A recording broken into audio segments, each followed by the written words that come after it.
Welcome to the JP8 Report. This is James Pierce with the JP8 Report, episode 293. Good morning, everybody. I decided to come to y'all at 6:30 this morning.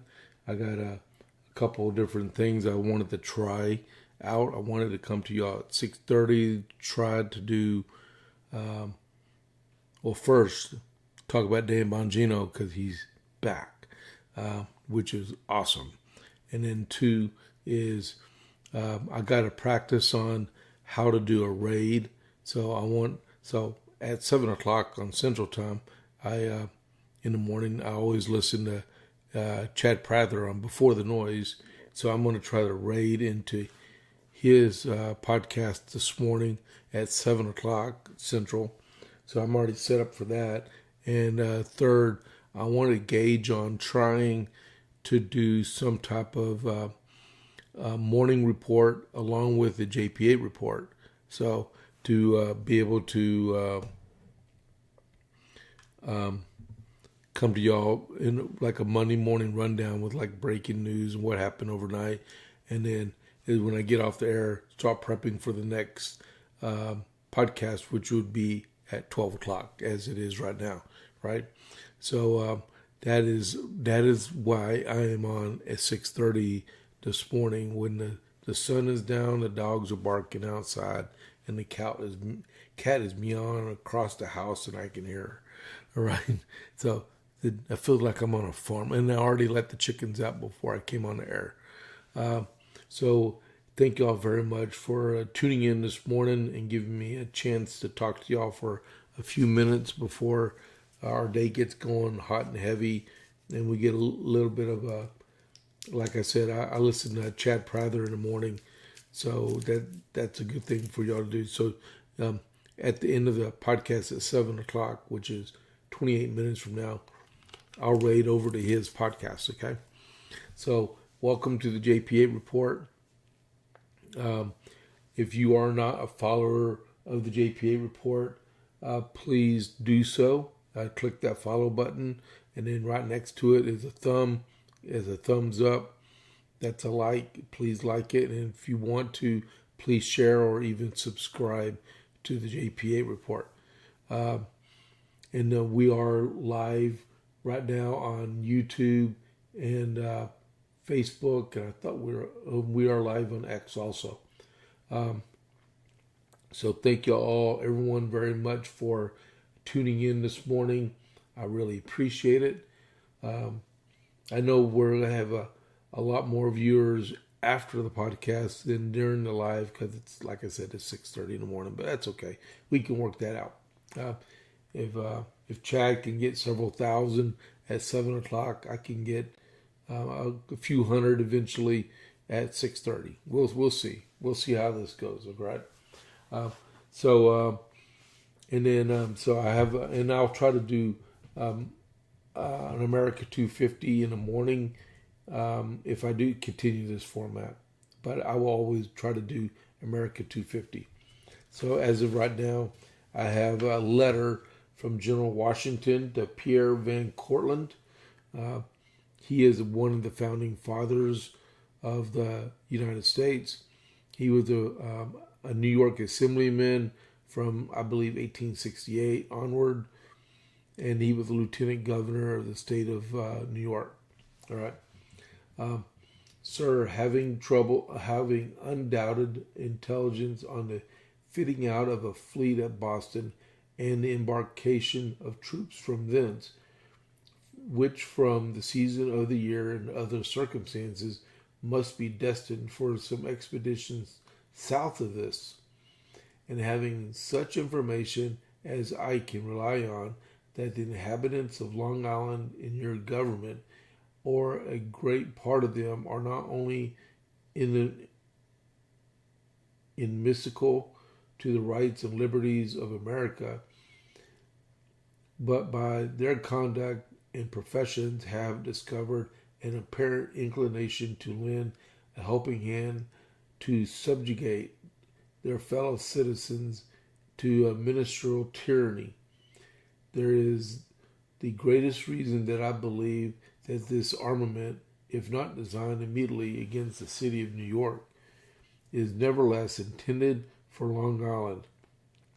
I have therefore thought it expedient to dispatch Major General Lee with such volunteers as he can quickly assemble on his march, for I have not the troops to spare from hence, if the distance and time would admit it, to put the city of New York in the best posture of defense the season and circumstances will admit of.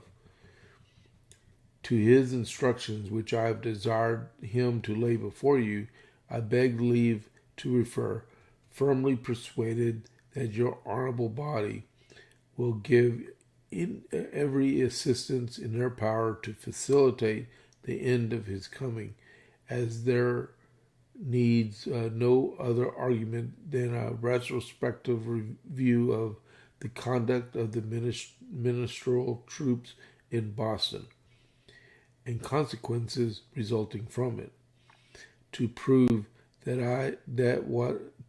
what a fatal stab it would give to the interests of America to suffer the city of New York to fall in the hands of our enemies. I am, etc.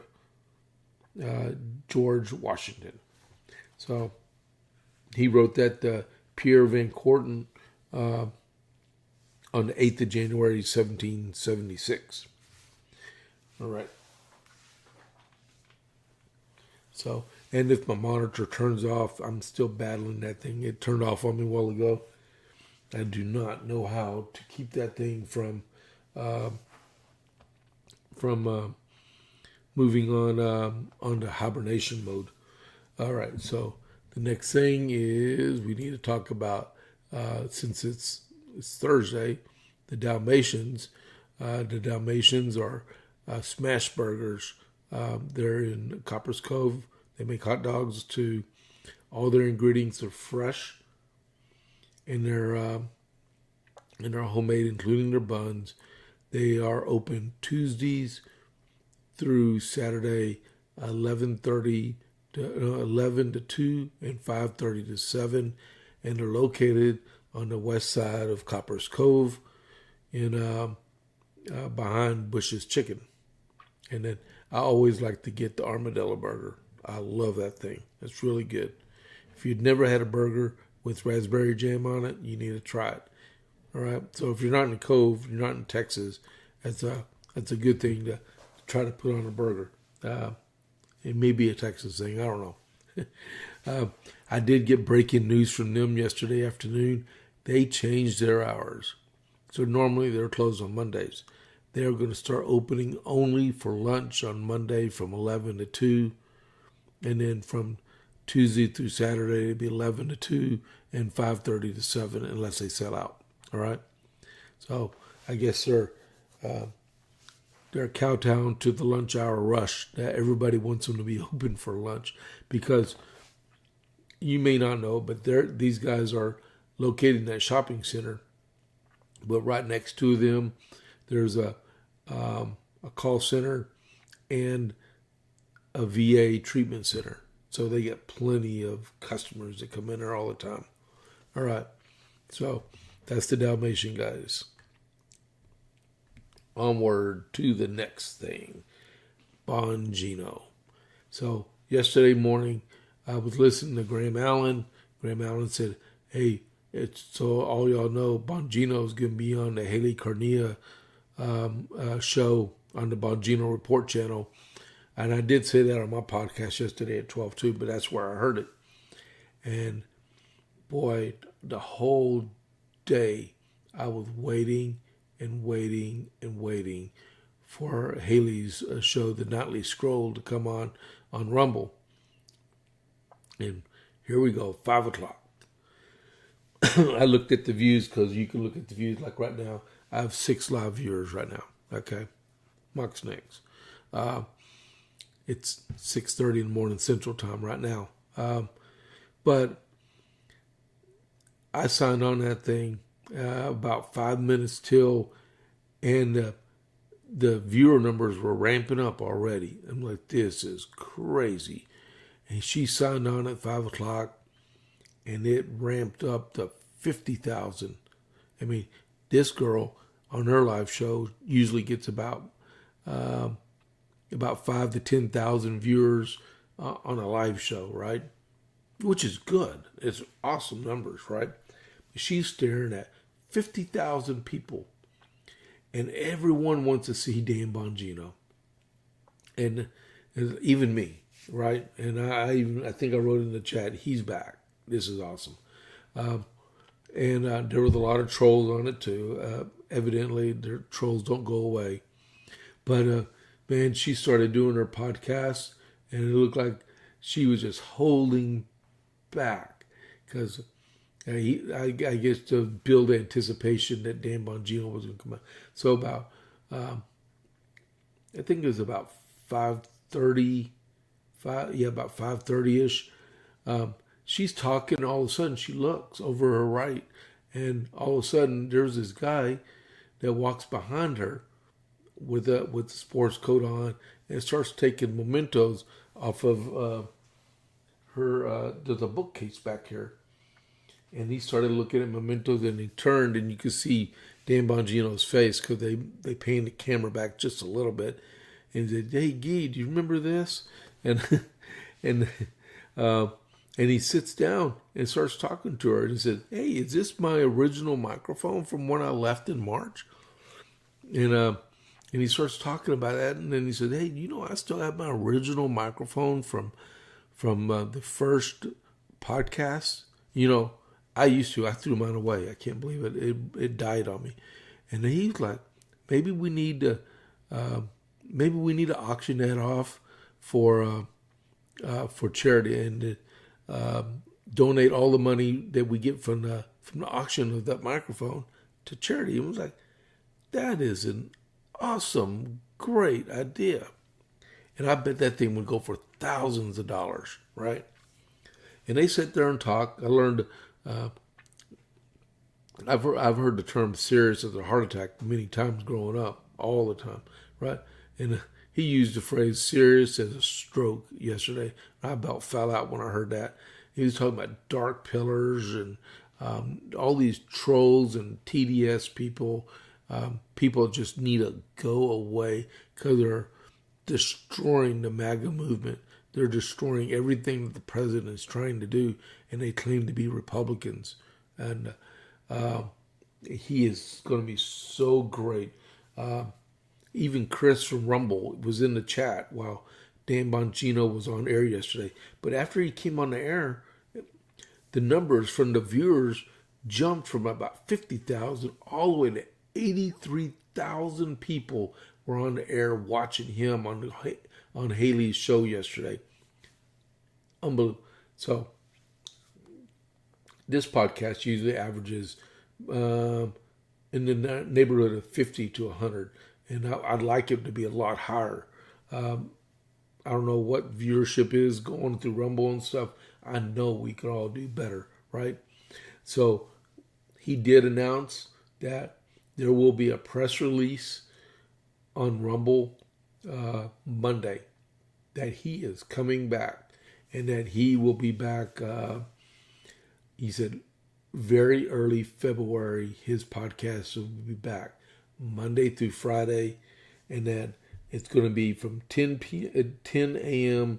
to 12 p.m. Eastern. All right, so if you're in the Central Time Zone, like us great people in Texas, that'll be from 9 to 11, right? He did not say anything about Vince. Vince Connolly's is awesome, but there's going to be something that he's going to accommodate Vince Connolly's with. And I can't wait to see it because I love listening to Vince also. And Vince even admitted last week or a week and a half ago that this audience is not his, it's Dan's. He inherited it when he started the podcast, which is true, right?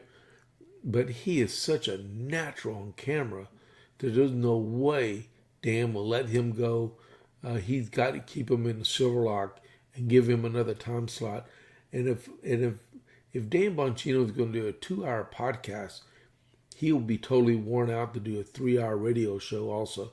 So what I'm thinking, and I could be wrong, if you know something and you're on here and you can chat it in, I'd say Dan does the podcast from 9 to 11, or from 10 to 12. Let Vince do the radio show from 12 to 3 and be a backfill for Dan if he needs time off on his podcast. Or after the radio show, do a 1 hour podcast for Vince, or have Vince come in from 8 to 9 and then raid into the Dan Bongino show. I mean, anything can happen.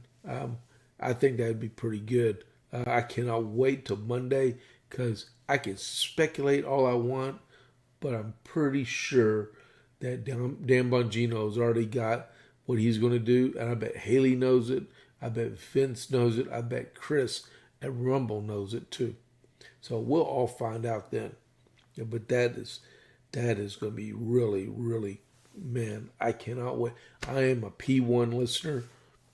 I'm wearing a Dan Bongino shirt right now from his podcast. I did yesterday also. That man, I listen to a lot of people on Rumble, but he is number one uno right there. He is it. I mean, I am a P1 from years of listening to Dan Bongino. He's one of the reasons why I started this.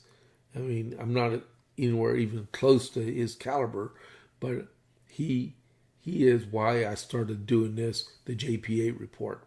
But can't wait. So Monday, there's going to be a press release through Rumble about the Dan Bongino show, and I cannot wait. And who knows, on Vince this morning, he did say that he will do an interview on Vince.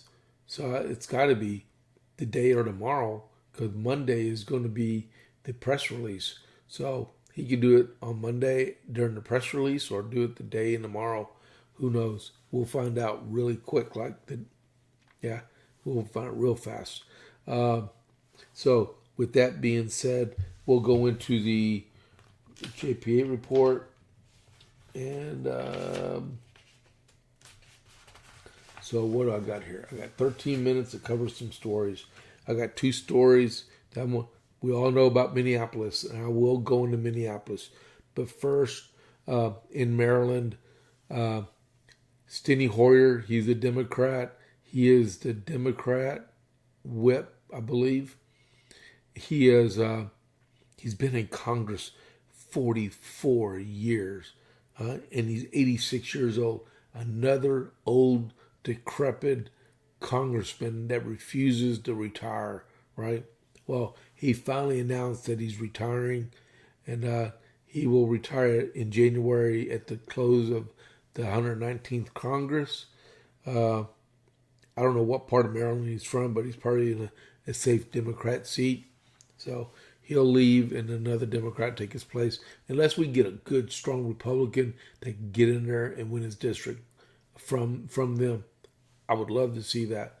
But these days, these congressmen in their 70s and 80s, they've got 20, 25 years under their belt as a congressman. It's time to move on and let a younger Republican take their place. All right. I hope I didn't go on too much of a tangent this morning on that, but a spade is a spade. And then yesterday afternoon, I think it was before my podcast. Let me see here real quick. The TV's still on. Watch it go off. Let's see here. Oh, Cat wants in the room. I'm not letting her in. Nope, it was not on my podcast yesterday. Okay, so yesterday afternoon, there was a shooting in Minneapolis. There were some ICE officers from Department of Homeland Security. They were out doing their job, and they were on a mission, and they were being tailed by antagonizers and rioters up and down the streets and yelling and cursing, because I saw the videos themselves. And some lady, she T-boned her car in front of the procession of ICE vehicles, and the ICE officers had to dismount, and they told her to get out of her vehicle because she was impeding the progress of law enforcement activities, officers. And then one officer tried to open up her door, and she lunged her car forward, and there was a officer in front of her. He was contacted by the vehicle. He pulled his weapon, discharged it twice, and killed her.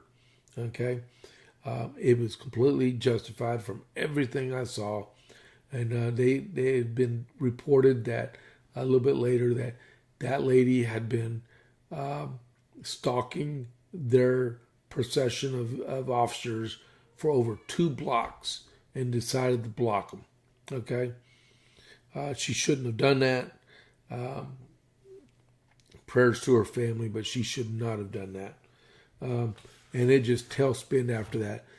Governor Walz made a statement, and it just tailspinned from there, using curse words and accusing law enforcement officers of murder and all kinds of. This is really unbelievable. So I got three things I'm going to read before I sign off for this morning. Okay. So I'm going to read about the lady that was killed. Right. City leaders have identified the woman killed during immigration customs enforcement operation in Minneapolis Wednesday as Renee Nicole Good, 37 years old, and federal and local officials offered sharply different accounts of the shooting. Video shows video, okay? The fatal shooting occurred during an ICE enforcement operation in South Minneapolis, according to the Department of Homeland Security, which said agents were attempting to make arrests when Good tried to use her vehicle as a weapon against officers, prompting a federal agent to fire in self-defense. Her vehicle hit him. Good was pronounced dead after being struck by gunfire. The agent involved has not been publicly identified, and the incident remains under investigation.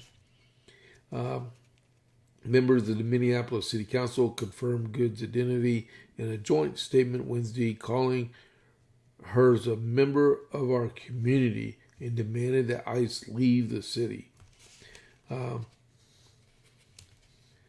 This morning, an ICE agent shot and killed Renee Nicole Good, a member of our community. The statement said, anyone kills someone in our city deserves to be arrested, investigated, and prosecuted to the fullest extent of the law.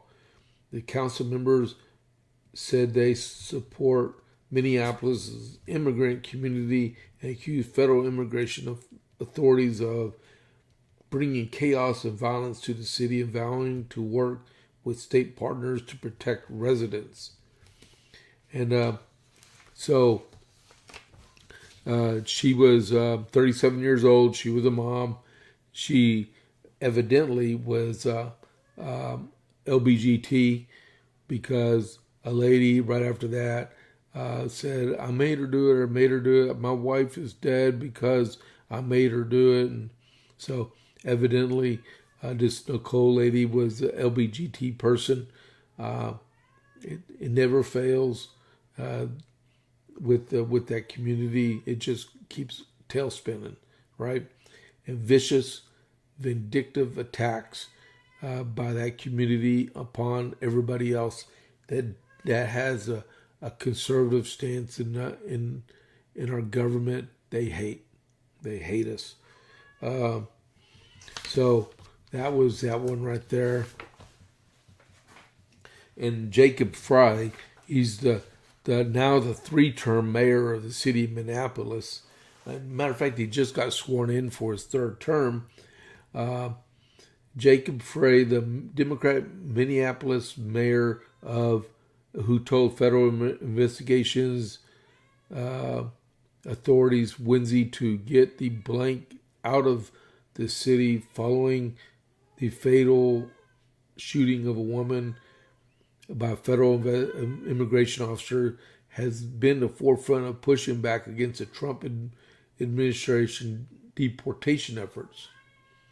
Earlier this week, DHS said authorities were conducting an operation when rioters began blocking ICE vehicles. The driver of one of the vehicles attempted to weaponize her vehicle and hit law enforcement officers in what they described as an act of domestic terrorism. And then they quotes him again and said, "Get the blank out of Minneapolis." He said during a news conference, "We don't want you here.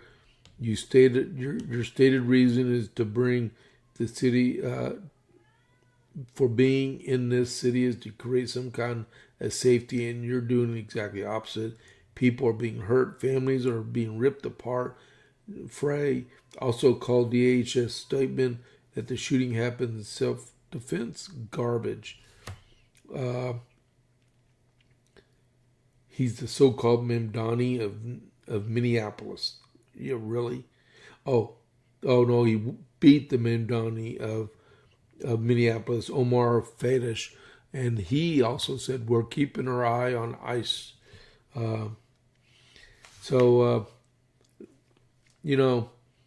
They're not part of the community. They're illegal aliens, and they need to be deported. They were given the opportunity to resolve this and to go forward and go back to their country and get it reimbursed, and they turned it down. They're criminals in our country, and they need to leave. So get out of the way and let the federal government do the job that President Otto Penn and his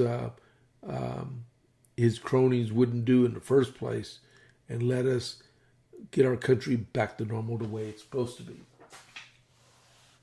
And one quick thing before I sign off, because it's almost 7 o'clock, and I'll make this one really fast.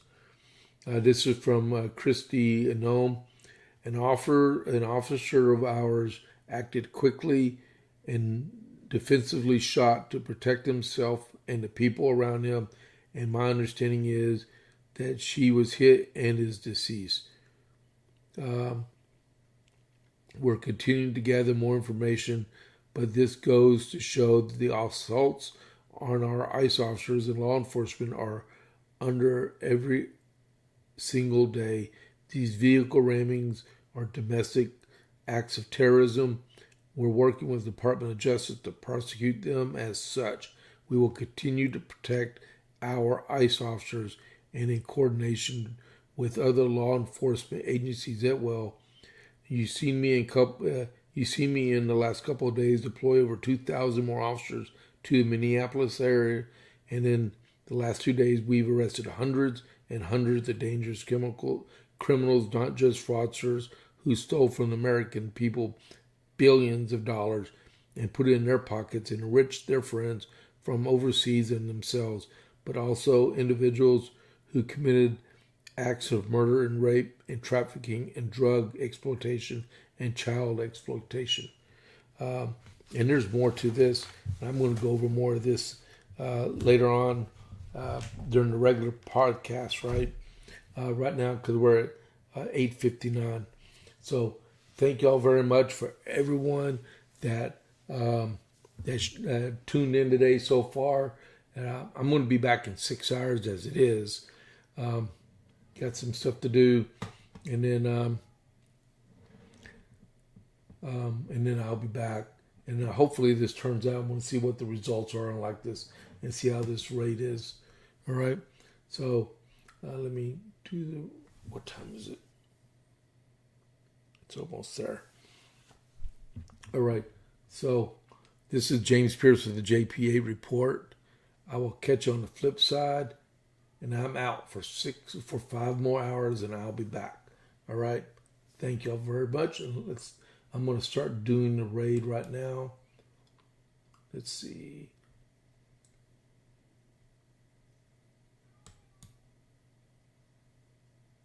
All right. I just rated in the chat Prather.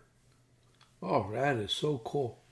All right. So y'all have a great day. I'm out.